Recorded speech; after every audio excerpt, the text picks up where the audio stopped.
Vivimos en un mundo ultra conectado donde la economía de un país puede afectar la economía global y una de las economías más grandes está en serios problemas. Y no estoy hablando de los Estados Unidos. China por mucho tiempo ha estado teniendo serios problemas desde 2020 y todo lo que pasó, y ahora estamos recibiendo aún peores noticias, las cuales pueden estar indicando a un periodo de deflación, lo cual para muchos es aún peor que la inflación. En este video estaremos hablando acerca de todos estos temas y les estaré explicando qué es lo que está pasando con la economía china, por qué la deflación puede ser peor que la inflación y cómo esto nos puede afectar a nosotros en nuestras vidas. Comencemos hablando acerca de qué es la deflación y por qué puede llegar a ser peor que la inflación. Y bueno, si una economía pasa por un periodo de deflación, lo que vemos es caídas constantes en los precios de los bienes y servicios. Si usted vive en un país como los Estados Unidos, donde en estos últimos años hemos estado viendo un periodo de inflación donde los precios de todo suben, puede que usted piense que la deflación suena muy bien porque significa que todo va a ser un poquitico más barato,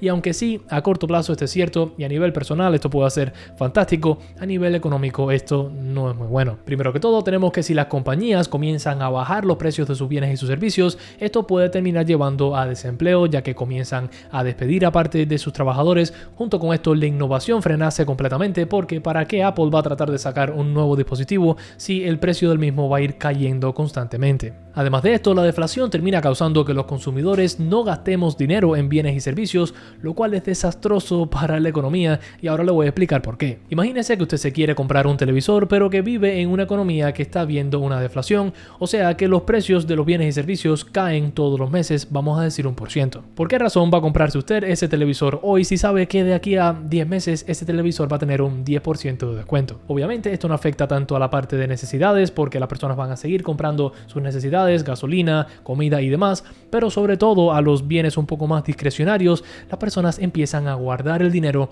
en vez de gastarlo en la economía, porque saben que todo va a ir cayendo, y esto afecta muchísimo a las compañías como tal, obviamente, porque si las personas no están comprando sus bienes y servicios, a pesar de que las compañías estén bajando los precios, pues las compañías se ven en serios problemas. Este fenómeno de una gran cantidad de ahorros personales es lo que estamos viendo en China actualmente. Antes de 2022, la tasa de ahorros personales en China era de 20% de sus ingresos,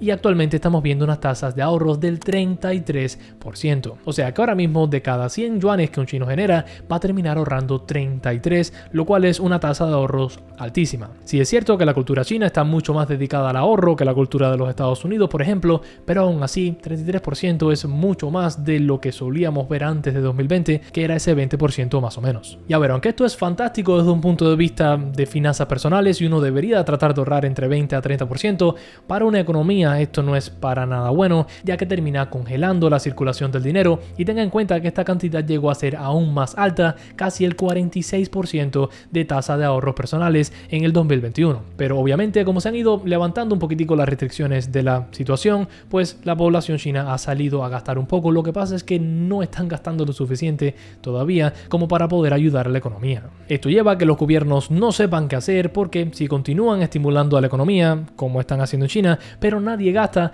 la economía no crece a pesar de que el país se continúe endeudando. El gobierno chino por ahora está apostando a que si ellos estimulan a la economía, esto va a terminar ayudando a salir de ese periodo deflacionario, y por eso el otro día terminaron bajando los intereses, a diferencia de la mayoría de países allá afuera que están subiéndolos para combatir a la inflación. Lo que pasa es que si China continúa bajando y bajando los intereses, pero la economía no levanta porque las personas no quieren salir a gastar o lo que sea, esto puede llevar a un punto donde China tenga que tener intereses negativos, o sea que las personas tengan que pagar intereses por el dinero que tengan ahorrado. Y por el otro lado, esto puede llegar a significar que el gobierno le pague a las personas para pedir préstamos, lo cual obviamente es un caso extremo, pero técnicamente pudiese pasar si todas estas medidas de estímulos no funcionan. Compare eso con lo que estamos viendo, por ejemplo, acá en los Estados Unidos, donde las cuentas de ahorros de alto interés nos están pagando 4% o más por tener nuestro dinero guardado ahí. Por ejemplo, mire a SoFi, una de las cuentas que yo uso, que están pagando más de 4.5%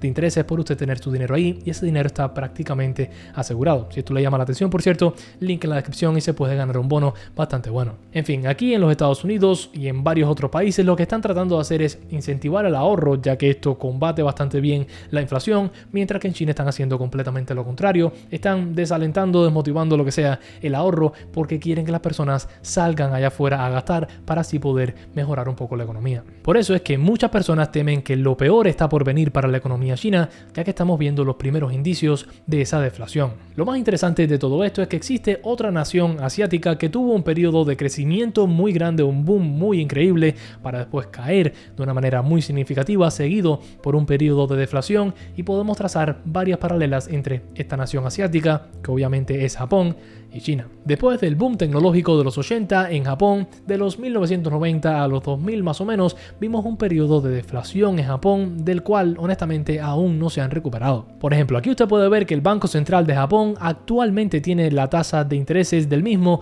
en un territorio negativo. Junto con eso, aquí podemos ver la tasa de ahorros personales en Japón y podemos ver que los japoneses ahorran bastante de su dinero, lo cual una vez más es fantástico desde un punto de vista de finanzas personales y todos deberíamos de aprender de este tipo de ahorros, pero para la economía esto no es bueno. Además del problema del ahorro, ambas de estas naciones tienen un serio problema de población y el de China se ha vuelto cada vez peor. Aquí podemos ver la tasa de fertilidad de Japón en estas últimas décadas y podemos ver cómo la misma ha estado cayendo de manera consistente hasta llegar a un punto donde en 2020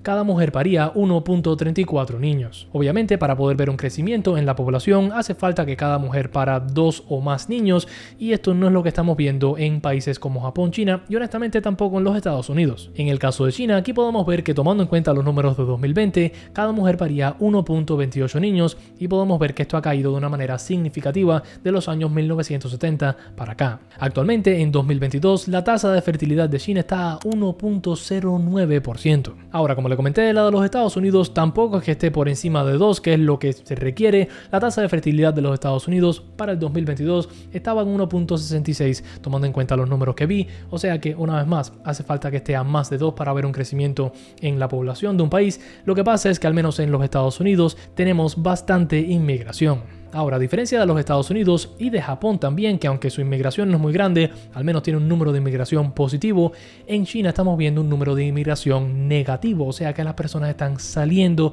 de China más de lo que están entrando. Todo esto termina llevando a que se espera que para el año 2050, 39% de la población en China esté por encima de la edad de retiro, y esto es extremadamente preocupante. Ahora, junto con todo esto que ya les he mencionado, el desempleo en China está bastante descontrolado. El otro día salió un artículo diciendo que para junio el desempleo de las personas entre 16 y 24 años llegó a un nuevo récord de más de 20%. O sea que de cada 5 chinos entre 16 y 24 años, uno iba a estar desempleado, lo cual es horrible desde un punto de vista de números de desempleo. Algo muy gracioso, por cierto, es que justo después de mostrar este número, el gobierno chino dijo que nunca más iban a dar este reporte. Me pregunto por qué será. Y a ver, tengan en cuenta que no solo estamos viendo problemas en el desempleo de las personas jóvenes, sino que el desempleo total de la población está en 5.3%, y este número es obviamente entre comillas porque hasta qué punto podemos confiar en todo lo que nos diga China, no sabemos. Cuando juntamos todo esto con la caída en exportaciones, la falta de crecimiento de PIB,